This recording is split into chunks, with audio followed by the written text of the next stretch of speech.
ዕለተ ረቡዕ ጥር 6 ቀን 2018 ዓ.ም ምሽት ላይ እንገኛለን። ሰላም ጤና ይስጥልን። የተወደዳችሁና የተከበራችሁ የኢትዮስ ሚዲያ ቤተሰቦች እንደምን አመሻችሁ።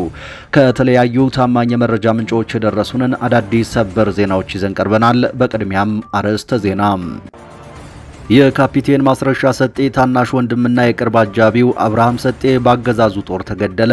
የማስረሻ ሰጤ ታናሽ ወንድምና የቅርብ አጃቢው አብርሃም ሰጤ በታላቅ ወንድሙ ክህደት ከተፈጸመበት በኋላ በደብረ ብርሃን ወረዳ ሳሲት ኪዳነ ምሕረት ባገዛዙ ጦር በተፈጸመ ጥቃት ነው መገደሉ የተነገረው። እነ ማስረሻ ያገዛዙ ጦር ወደ አካባቢው ሄዶ ጥቃት እንዲፈጽም ጥቆማ ከሰጡ በኋላ ይህ ኦፕሬሽን ተሰርቶ በርካቶች መገደላቸው ተነግሯል። በዝርዝር ትሰሙታላችሁ። በሌላ በኩል ባገዛዙ ጦርና በፋኖ ኃይሎች መካከል በክልሉ የሚደረገው ውጊያ ዛሬም ተጠናክሮ ቀጥሏል። በወልዲያ ዙሪያና በቃሊም በተደረገ ተጋድሎ ፋኖ መብረቃዊ ጥቃት በመሰንዘር ድል ተቀዳጅቻለሁ ብሏል። የአውጃኖ ክፍለ ጦር ካሳምነው ክፍለ ጦር ጋር በመጣመር ወልዲያ ዙሪያና ቃሊም ላይ ታሪክ ሰርቷል ተብሏል። ዝርዝር መረጃው ተዘጋጅቷል፣ ትሰሙታላችሁ። ብልጽግና ለአሜሪካዊው ዩቲዩበር አይሾስፒድ 310 ሚሊዮን የሚጠጋ ብር መክፈሉ ተነገረ። አሜሪካዊው ዩቲዩበር አይሾስፒድ ወደ ኢትዮጵያ ያደረገውን ጉብኝት ተከትሎ የኢትዮጵያው አገዛዝ በቱሪዝም ዘርፉ በኩል ከፍተኛ በጀት መድቦለታል የሚሉ መረጃዎች በማህበራዊ ሚዲያ በስፋት እየተሰራጩ እንደሚገኙ ተመልክተናል። ወጡ በተባሉ መረጃዎች መሰረት ለዩቲዩበሩ እንዲከፈል የተመደበው በጀት እስከ 310 ሚሊዮን የኢትዮጵያ ብር ይደርሳል ተብሏል። ዝርዝር መረጃውን ይዘናል፣ ትሰሙታላችሁ። ሰሞነኛውን የኢሳያስ አፈወርቂ ቃለ ምልልስ ተከትሎ በ4 ኪሎም የጦርነት ዝግጅቱ መጧጧፉ ተነገረ። ከሰሞኑ የኢትዮጵያ ከፍተኛ ወታደራዊ አዛዦችና የደህንነት ባለስልጣናት ስለ መጪው ጦርነት ተወያይተዋል ተብሏል። ብርሃኑ ጁላ፣ ጀነራል ይልማ መርዳሳ፣ ጀነራል አለምሸት ደግፌ፣ ጀነራል ይመር መኮንን፣ የጠቅላይ ሚኒስትሩ የደህንነት አማካሪ አምባሳደር ሬድዋን ሁሴንና ሌሎችም የተሳተፉበት ጥብቅ ውይይት መደረጉ ተሰምቷል። በውይይቱ ላይ ምን ተባለ? በዝርዝር ትሰሙታላችሁ። በቀይ ባህርና በአፍሪካ ቀንድ የሚታየውን የጸጥታ ስጋት ለመመከት ሳውዲ አረቢያና ቱርክ መራሽ የሆነ አዲስ የባህር ኃይል ግብረ ኃይል ለመመስረት እንቅስቃሴ መጀመሩን አንድ አዲስ ትንታኔ ሲያመለክት፣ የኤርትራው ፕሬዝዳንት ኢሳያስ አፈወርቂ በበኩላቸው ከሳውዲና ከግብጽ ጋር የተደረጉት የቅርብ ጊዜ ጉብኝቶች ቀጠናዊ የበላይነት ፈላጊ ኃይሎችን ለመከላከልና የባህር መስመሩን ደህንነት ለማረጋገጥ ያለሙ መሆናቸውን አብራርተዋል። የቀጠናውን ፖለቲካ የተመለከተ ዝርዝር ይዘናል፣ ወደ በኋላ ላይ ተሰሙታላችሁ። ኢራን ጎረቤቶቿን ስታስጠነቅቅ አሜሪካ ለወታደሮቿ መመሪያ ሰጠች። አሜሪካ በተቃዋሚዎች ላይ የሚፈጸመውን ግድያ በመቃወም ኢራን ላይ እርምጃ እንደምትወስድ እየገለጸች ባለበት በአሁኑ ሰዓት ኢራን ጎረቤቶቿን አስጠንቅቃለች። አሜሪካ ደግሞ በኢራን ዙሪያ ባሉ ሀገራት ለሚገኙ ወታደሮቿ መመሪያ ማስተላለፏ ተሰምቷል። በዝርዝር ይዘነዋል። ክቡራትና ክቡራን የቻናላችን ቤተሰቦች ከኛ ጋር ከቆያችሁ እነዚህንና ሌሎችንም መረጃዎች ይዘናል። ቻናሉን ሰብስክራይብ፣ ቪዲዮውን ላይክ እና ሼር እያደረጋችሁ እስከ መጨረሻው ተከታተሉን። የካፒቴን ማስረሻ ሰጤ ታናሽ ወንድምና የቅርብ አጃቢው አብርሃም ሰጤ ባገዛዙ ሰራዊት ተገደለ። የማስረሻ ሰጤ ታናሽ ወንድምና የቅርብ አጃቢው አብርሃም ሰጤ በታላቅ ወንድሙ ክህደት ከተፈጸመበት በኋላ በደብረ ብርሃን ወረዳ ሳሲት ኪዳነ ምሕረት ከጓደኞቹ ጋር እያለ በአገዛዙ ሰራዊት መገደሉ ተነግሯል። የአገዛዙ አጀንዳ ተሸካሚ በመሆንና ትግሉን በመካድ ተኩስ አቁም ስምምነት ተፈራርሜያለሁ የሚለው ማስረሻ ሰጤ የራሱ ወንድም ያለበትን ካምፕ በመጠቆምና መረጃ በመስጠት በፈጸመው ክህደት ታናሽ ወንድሙን ጨምሮ 25 የአማራ ታጋዮችን ሕይወት አስበልቷል ተብሏል። የአፋሕድ አመራሮች ላይ ያነጣጠረ ጥቃት በማድረግ በሳሲት ኪዳነ ምሕረት በተፈጸመው ጥቃት ካፒቴን ማስረሻ ላገዛዙ መረጃ በማቀበል የእናቱን ልጅ ገብሯል ነው የተባለው። ይህ በእንዲህ እንዳለ በአማራ ምድር ውጊያው ተባብሶ ሲቀጥል በወልዲያ ዙሪያና በቃሊም በተደረገ ተጋድሎ ፋኖ መብረቃዊ ጥቃት በመሰንዘር ድል ተቀዳጅቻለሁ አለ። የአውጃኖ ክፍለ ጦር ካሳምነው ክፍለ ጦር ጋር በመጣመር ወልዲያ ዙሪያና ቃሊም በሜካናይዝድና በድሮን የታገዘ ያገዛዙን ኃይል ፊት ለፊት በመግጠም ባገዛዙ ላይ ታላቅ ድል ተቀዳጅተዋል።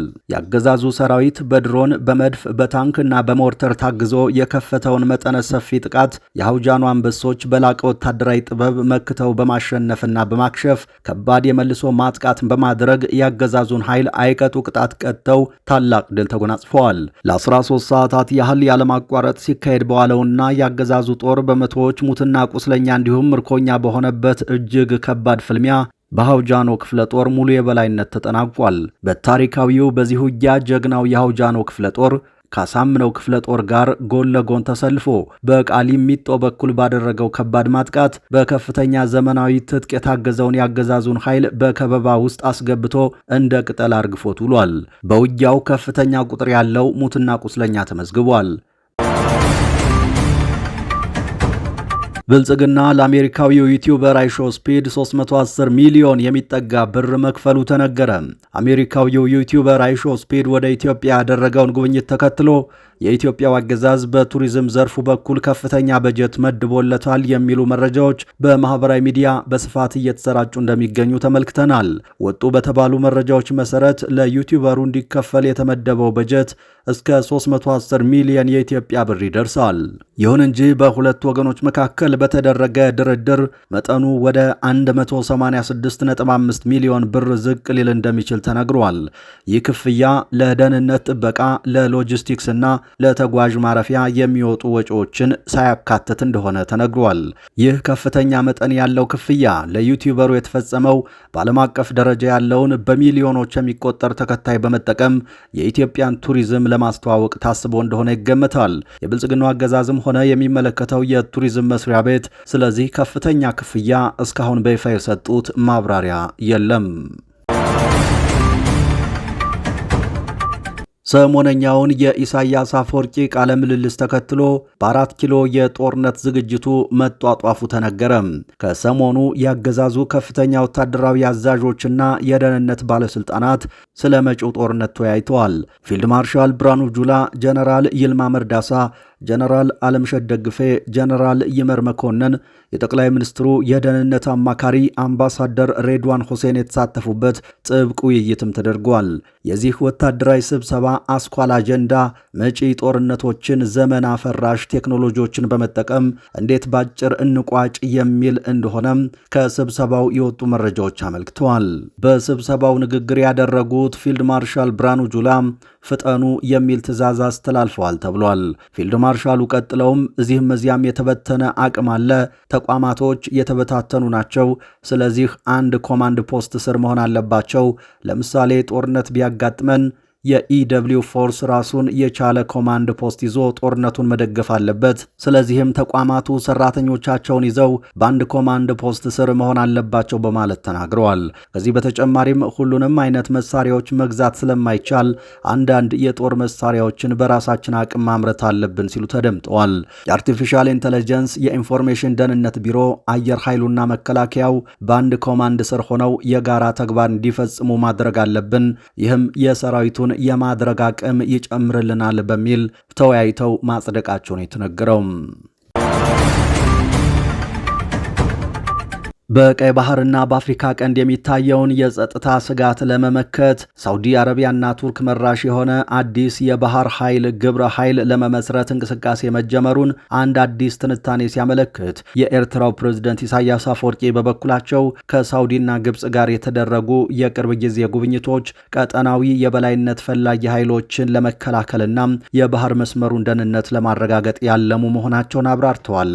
ጸጋብ አማረ የተባሉ ተመራማሪ ባወጡት ትንታኔ ይህ አዲስ የሳውዲ ቱርክ ጥምረት ግብፅን፣ ጅቡቲን፣ ሶማሊያንና ሱዳንን እንደሚያካትት ጠቁመዋል። የጥምረቱ ዋና ዓላማ የመገንጠል አጀንዳን የሚያራምዱ አካላትንና እንደ ሁቲ ያሉ ታጣቂዎችን በመመከት በቀጠናው ያለውን ነባራዊ የሉዓላዊነት አወቃቀር ማስጠበቅ እንደሆነ ተገልጿል። ይህ እንቅስቃሴ የተፋጠነው እስራኤል ዴሴምበር 26 2025 ሶማሌላንድን እንደ ሉዓላዊ ሀገር እውቅና መስጠቷን ተከትሎ ነው ይላል ትንታኔው። ይህ የእስራኤልና የተባበሩት አረብ ኤሚሬቶች እርምጃ የመገንጠል ዘንግ ተብሎ በትንታኔው የተፈረጀ ሲሆን የሳውዲ ቱርክ ጥምረት ደግሞ ይህንን ለመመከት የተዘጋጀ የሉዓላዊነት ዘብ ሆኖ ቀርቧል። የኤርትራው ፕሬዝደንት ኢሳያስ አፈወርቂ በኤርትራ ቴሌቪዥን በሰጡት ቃለ ምልልስ በ2025 መገባደጃ ላይ ወደ ሳውዲ አረቢያና ግብፅ ያደረጉት ጉብኝት አሊያንስ ለመፍጠር ሳይሆን የቀጠናውን ደህንነት በጋራ ለማረጋገጥ መሆኑን ተናግረዋል። ቀጠናዊ የበላይነት ፈላጊ ኃይሎች በወሳኙ የባህር መስመር ላይ ወታደራዊ ጫና ጫና እንዳይፈጥሩ ማድረግ የእቅዳችን አካል ነው ነበር ያሉት ፕሬዝደንቱ። የባህር ዳርቻ ሀገራት የራሳቸውን የባህር ክልል በራሳቸው አቅም መጠበቅ እንዳለባቸው የሚያትት ባለ 12 ነጥብ ሐሳብ ከዓመታት በፊት ማቅረባቸውንም አስታውሰዋል። ፕሬዝደንት ኢሳያስ አክለውም ጎረቤቶቻችን በችግር ተተብትበው እኛ ደህና ነን ማለት አንችልም በማለት ከሳውዲ አረቢያና ከግብፅ ጋር ያላቸው ግንኙነት በ2026 ተጠናክሮ እንደሚቀጥልና ይህም የቀይ ባህርን መረጋጋትና የልማት ትብብርን እንደሚያካትት ገልጸዋል። ሪፖርቱ እንደሚያመለክተው ይህ አዲስ አሰላለፍ ሳውዲ አረቢያን፣ ቱርክንና ምናልባትም ፓኪስታንን ሊያካትት የሚችል የሶስትዮሽ የደህንነት ስምምነት ሊፈጥር ይችላል። በጃንዋሪ 2026 በአንካራ በተደረገው የቱርክና የሳውዲ የባህር ኃይሎች ስብሰባ የጋራ ወታደራዊ ልምምድና የስለላ መረጃ ልውውጥ ለማድረግ ስምምነት ላይ ተደርሷል። ይህም ቀጠናውን ከምዕራባውያን ጥገኝነት በማላቀቅ የራሱን የደህንነት መዋቅር እንዲዘረጋ ያስችሏል ተብሎ ይጠበቃል። በትግራይ 8 ተቃዋሚ የፖለቲካ ፓርቲዎች አዲስ ጥምረት ፈጠሩ። ስምረት፣ አረና ትግራይ፣ ባይቶና፣ ውድብ ወለዶ ትግራይ፣ ቃንጫ ሐቂ፣ የትግራይ ዲሞክራሲያዊ ፓርቲ፣ ትንሣኤ ሰባ እንደርታና ራያ ራዩማ ትግራይን ወክለው በሀገራዊ ምክክሩ ለመሳተፍ ያስችላል ያሉትን አዲስ ጥምረት መፍጠራቸውን ከጥምረቱ አባል ፓርቲ አመራሮች ለመስማት ተችሏል። ከክልሉ 96 ወረዳዎች በ86ቱ ሀገራዊ ምክክሩን ማካሄድ እንደሚቻል የገለጹት አመራሮቹ አስቻይ ሁኔታ በሌለባቸው ወረዳዎች ደግሞ በዞን ደረጃም ቢሆን ምክክር መደረግ አለበት ሲሉ አቋማቸውን ተናግረዋል። በትግራይ ውስጥ ሊደረግ የታቀደው የምክክር ሂደት በህወሓት ይሁንታ ላይ የተመሰረተ መሆን እንደሌለበት በመግለጽ በክልሉ የሚደረጉ ምክክሮች በአዲሱ ጥምረት በኩል እንዲደረጉ ለምክክር ኮሚሽኑ ሐሳብ ማቅረባቸውንም አመራሮቹ ገልጸዋል። ኢራን ጎረቤቶቿን ስታስጠነቅቅ አሜሪካ ለወታደሮቿ መመሪያ ሰጠች። አሜሪካ በተቃዋሚዎች ላይ የሚፈጸመውን ግድያ በመቃወም ኢራን ላይ እርምጃ እንደምትወስድ እየገለጸች ባለችበት በአሁኑ ሰዓት ኢራን ጎረቤቶቿን አስጠነቀቀች። አሜሪካ ደግሞ በኢራን ዙሪያ ባሉ ሀገራት ለሚገኙ ወታደሮቿ የጥንቃቄ መመሪያ ማስተላለፏን ምንጮች አስታውቀዋል። አሜሪካ ጥቃት የምትፈጽምባት ከሆነ ኢራን በጎረቤት ሀገራት ውስጥ የሚገኙ የአሜሪካ ጦር ሰፈሮችን እንደምትመታ ማስጠንቀቂያ መስጠቷን አንድ ከፍተኛ የኢራን ባለስልጣን ለሮይተርስ ተናግረዋል። ይህ በእንዲህ እንዳለ በኳታር በሚገኘው የአሜሪካ ዋና የአየር ኃይል ጦር ሰፈር ውስጥ ያሉ ወታደሮች ለቀው እንዲወጡ እንደተመከሩ 3 ዲፕሎማቶችን ጠቅሶ ሮይተርስ የዜና ወኪል ዘግቧል። ባለፈው ዓመት አሜሪካ በኢራን የኒውክሌር ተቋማት ላይ ጥቃት ከፈጸመች በኋላ ኢራን በኳታር በሚገኘው አልኡዴይዳ የአየር ኃይል ሰፈር ላይ ጥቃት ከመፈጸሟ በሰዓታት በፊት ወታደሮች ከጦር ሰፈሩ እንዲወጡ አድርጋ እንደነበር ይታወሳል። በኢራን እየተካሄደ ባለው ተቃውሞ ምክንያት ከ2000 በላይ ተቃዋሚዎች በጸጥታ ኃይሎች መገደላቸው የተነገረ ሲሆን ዶናልድ ትራምፕ በኢራን ላይ ከባድ ጥቃት እንደሚፈጽሙ በተደጋጋሚ ሲዝቱ ቆይተዋል። ኢራን በበኩሏ ጥቃት የሚሰነዘርባት ከሆነ አጸፋውን እንደምትፈጽም ነገር ግን ከአሜሪካ ጋር ድርድር ለማድረግ ፍላጎት እንዳላት አሳውቃለች። ኢራንን እያናወጠ ካለው ተቃውሞ ጋር በተያያዘ መንግስት ኢርፋን ሶልታን የተባለውን ተቃዋሚ ዛሬ ረቡዕ በሞት ይቀጣል ተብሎ እየተዘገበ ነው። ከ4 ዓመት በፊት በተካሄደው ተቃውሞ ሰበብ ቢያንስ 12 ወንዶች ባለፉት 3 ዓመታት ሞት ተፈርዶባቸው ተገድለዋል። በአውሮፓውያኑ 2022 መሐላ አሚኒ የተባለች ወጣት ሂጃብ በአግባቡ አልለበሰችም በሚል በሞራል ፖሊሶች ተይዛ በተፈጸመባት ድብደባ መሞቷን በመቃወም ነበር ተቃውሞ የተቀሰቀሰው። ሰኞ ዕለት የኢራን መንግስት ከፍተኛ ባለስልጣን የሆኑት ጎላም ሆሴን በተቃውሞ ወቅት ጥቃት የተፈጸመው የጦር መሳሪያ በታጠቁ ሰዎች ነው በማለት ተቃዋሚዎችን ከሰዋል። በተጨማሪም ባለስልጣኑ ተቃዋሚዎቹ ከእስራኤልና ከአሜሪካ ግልጽ ድጋፍ እንደተደረገላቸው በመጥቀስ የኢራን መንግስት ካለምንም ርህራሄ እርምጃ እንደሚወስድ አስጠንቅቀዋል። የሰብአዊ መብት ቡድኖች እንደሚሉት በተቃውሞ ሰበብ የሞት ቅጣት የተፈጸመው በመስከረም ወር መጀመሪያ ላይ ኢስፋሃን ውስጥ በሚገኝ እስር ቤት ውስጥ ነው። ግለሰቡ ከ4 ዓመታት በፊት በተካሄደው ተቃውሞ ወቅት ፈጣሪን በመቃወምና የኢራን አብዮታዊ ዘብ አባልን ገድሏል በሚል ተከሶ ነው በሞት የተቀጣው። ይህ በእንዲህ እንዳለ የአሜሪካው ፕሬዝደንት ዶናልድ ትራምፕ በተደጋጋሚ በኢራን ላይ ጥቃት ለመፈጸም መዛታቸውን ተከትሎ የቻይና የውጭ ጉዳይ ሚኒስቴር በኢራን የውስጥ ጉዳይ የሚኖር የውጭ ጣልቃ ገብነት ተቀባይነት የለውም ብሏል። ዶናልድ ትራምፕ ኢራን በቁጥጥር ስር ያዋለቻቸውን ተቃዋሚ ሰልፈኞች ላይ ግድያ የምትፈጽም ከሆነ በጣም ከባድ እርምጃ እንደሚወስዱ አስጠንቅቀዋል። ትራምፕ ድጋፍ እየመጣላችሁ ነው በማለት ሰልፈኞቹ ተቃውሟቸውን እንዲቀጥሉ ማበረታተዋል። የቻይና ውጭ ጉዳይ ሚኒስትር ቃል አቀባይ ማኦ ኒንግ በመግለጫቸው ላይ ቻይና በዓለም አቀፍ ግንኙነቷ ማስፈራሪያን ወይንም ኃይልን መጠቀምን አትደግፍም ብለዋል። ቻይና ከዚህ ቀደምም በሀገራት የውስጥ ጉዳይ ጣልቃ መግባትን ትቃወማለች።